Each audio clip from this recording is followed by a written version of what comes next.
Often in budgeting, we will use a projected amount for a period and establish a growth rate that we believe that number will change over time.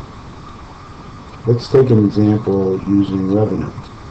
In this example, a sales manager forecasts the first month's sale at $100,000, and the belief is that sales will grow 10% per month for the first year of its operation.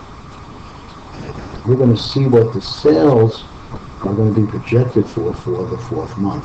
Let's assume that first month is January, so we can start setting up our Excel spreadsheet.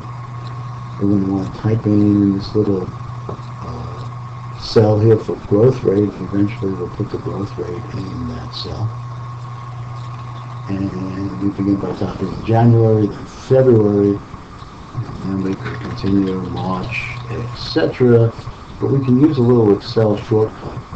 We can highlight the first 3 months we typed, grab this little box, and drag it across. And as you can see, Excel will fill in the months for us. So for the month of January, we expect sales to be 100,000. In February, we expect sales to grow by 10%. Of course, that means we have all of the 100,000 in sales plus.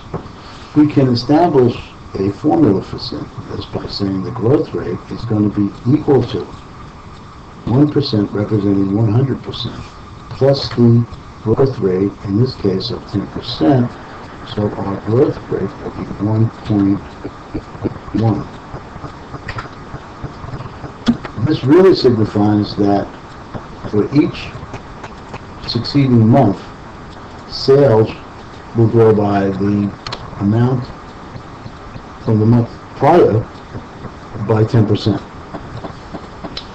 So we can now set up a formula in February, and we can say that February sales are projected to be the January sales. We'll reference the cell A5, and then we can multiply that by the growth rate of 110%. So our February sales will grow by $10,000 and now be $110,000.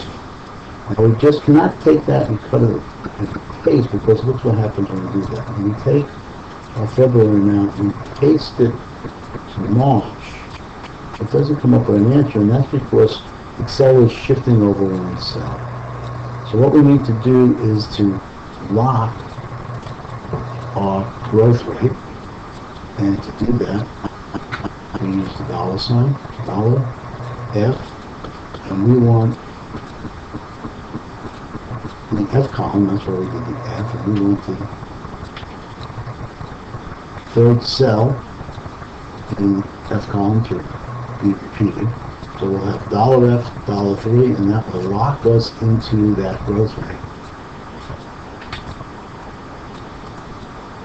Now we can copy and paste that, and that will give us our monthly growth in sales. We're looking for the fourth month, which would be April, and the answer to our problem would be 133,000.